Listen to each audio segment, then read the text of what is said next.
Hey guys, this is Bilal from the Chef Podcast team, and today we're bringing you an episode on the Wildcard chip. A few of you guys have asked, should we play the Wildcard?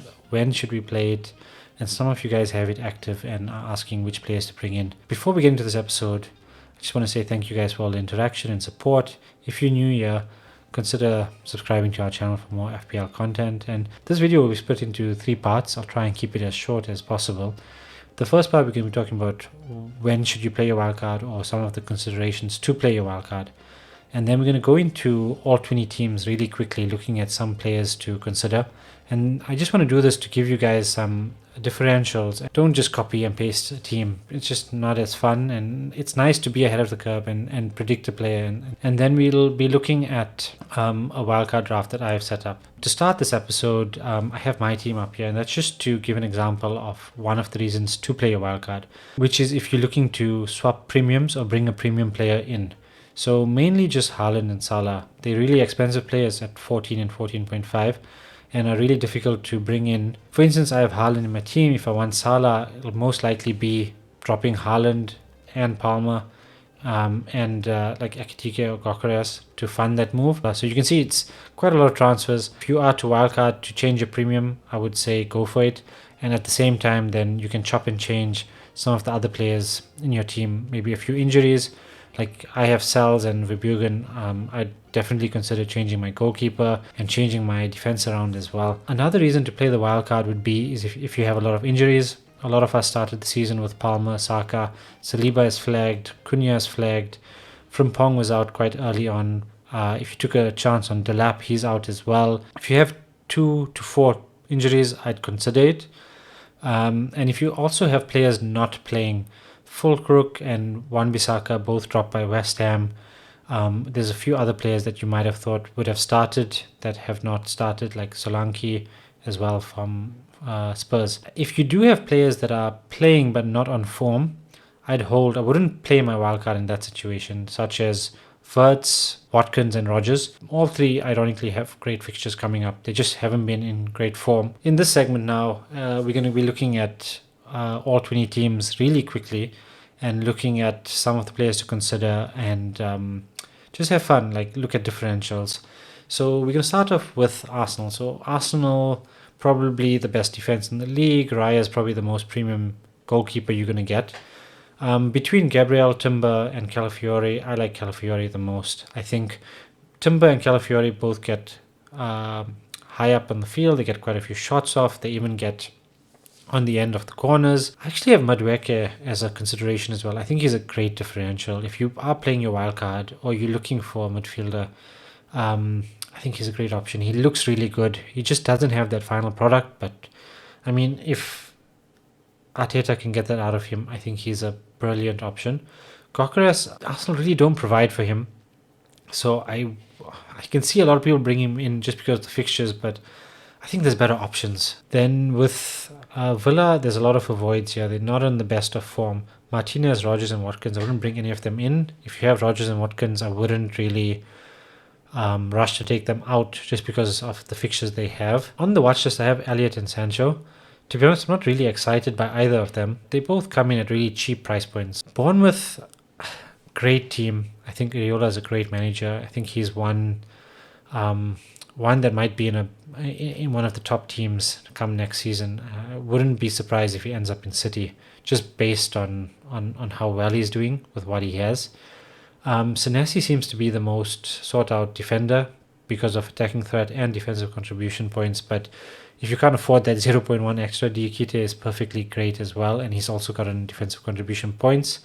I think Petrovic is the best 4.5 goalkeeper in the game. I think he looks solid. He's playing for a good manager in a good defense. Between Semenyo, Brooks and Evan-Nilsson, I think a good point just to point out is that they're not very clinical. Semenyo is quite expensive, so if they're not going to be clinical, then it's going to be, he can frustrate you, but he's looking great at the moment and their fixtures are great. So if you were to wildcard, it's hard to look away from Semenyo. With Brentford, not much to consider here. Vandenberg and Kelleher are considerations, but I think at that price point, there's better options. Thiago, only if you need a cheap playing forward. Same with Brighton. They chop and change their team a lot. There's nobody really set in the team. Welbeck is a definite avoid. His minutes have been horrible. Mitoma, I just like Mitoma. I think he's a great player. But for now, I wouldn't bring him in either. Burnley, I think, are great defensively, particularly for the price points. Dubravka is an easy second goalkeeper that you can put on your bench and play if need be. As Steve and Ekdal are both 4.0 defenders that can be on your bench and come in as well. I wouldn't double up. I'd pick one of those three. Foster, I think, is great for an enabler. He's a playing number 9. He's already got on the score sheet. He's only 5. So if you are on the wildcard and you want to go heavy, like with Salah and Haaland, and boost up your midfield, I mean, Foster is an amazing enabler. With Chelsea, I think João Pedro is the striker to have in your team at this point. He's on form. His minutes are secure. So he'd be the first player I put on my team sheet. Cucurella, I think, is great. And I think he'd be the only defensive Chelsea asset that I'd consider, in the sense that I haven't been thrilled with them defensively. I think in another world, that Fulham goal and that Palace goal could have stood, and then you're looking at a world where Chelsea haven't kept a clean sheet in 3 games. From their midfield, I'd lean towards Enzo as a midfielder if you were to look. I think Nato's a bit overpriced, but he is a differential.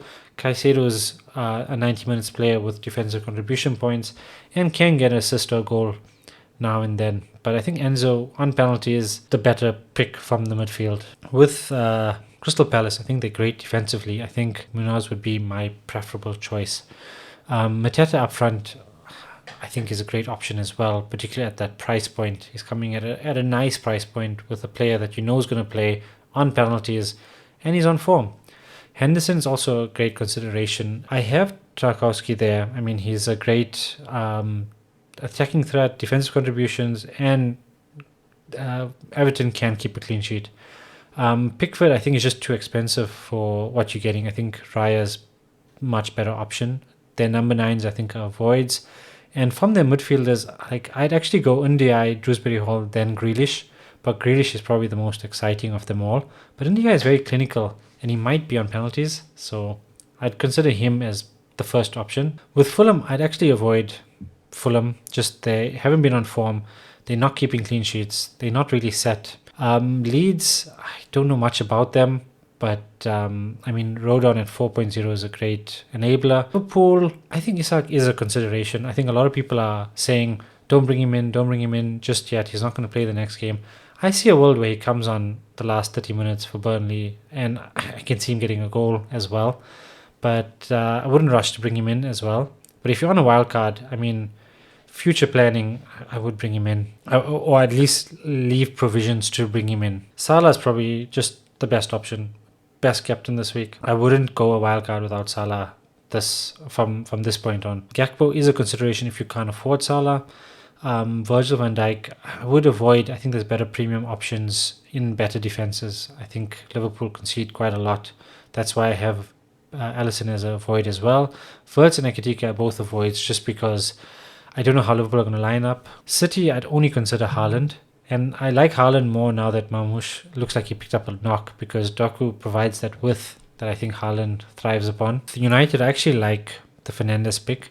I think Mount and Cunha are both flagged, and if Fernandes can play further forward, that advantage to his game. We know he's on penalties. We know he gets defensive contribution points, and if he can just get in more attacking positions, then I think he's worth it. The only problem with United is their form. They've just been unreliable.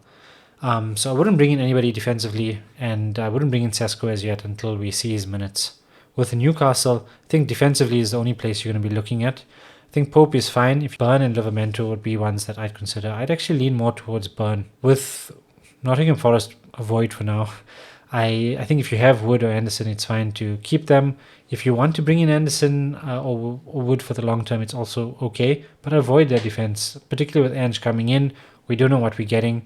We're actually going to talk about this on the podcast. So if you want to hear more about Ange, Forest, and Spurs in general, we're going to be speaking about this on the podcast. It'll drop later this week. With Spurs, same thing. There's just too many new players that have come in. So Richarlison might see his minutes reduced. Johnson might see his minutes reduced. So I'd avoid that for now. But I would bring in a Spurs defender or the goalkeeper if you're on a wild card. I like Van de Ven the most. I wouldn't go Romeo or Pedro Porro. Sunderland, they have been great at home, Sunderland, but I don't know much else about them. West Ham, I'd avoid Wan-Bissaka and Fulrock and their goalkeeper. One to consider down the line is Wilson. He's a proven goal scorer. If Diouf probably the better option to go for, and Paqueta is probably a great option at the price point. I mean, he's on penalties, he takes a few set pieces. Wolves I'd avoid at all costs right now. Their defense looks horrible. Strand Larsen is flagged, so this is my wildcard draft that I've put up for you guys. And as you can see, so we started with the goalkeepers. I went really cheap. So I went Petrovic and Dubravka. I'm happy with that. I think Petrovic will play most of the games, and if I need, I'll alternate with Dubravka. You'll notice my defense. I have 5 defenders, but none of them premium. But I'm really happy with them because I can see some days I can play all 5 of them. Rolando at home, when Sunderland at home, I'm more than happy to play him. Senesi, Calafiore, Munoz, 3 players that probably play every game. And Van de Ven as well. Spurs have looked good under Thomas Frank. I think Semenyo, with great fixtures, looking really good. Bournemouth looking really good. He's an easy pick for me. Salah and Haaland, 2 premium options. I think it's worth going both premiums. So I'm happy with that as well. I've went Mateta and João Pedro. I think both strikers in form, both strikers that have good fixtures. So I'm happy with that as well. A lot to consider. We've gone through the options, and I hope you've like if you are on a wildcard, I hope you have fun with it. I hope you pick some differentials as well. I hope you enjoyed the episode.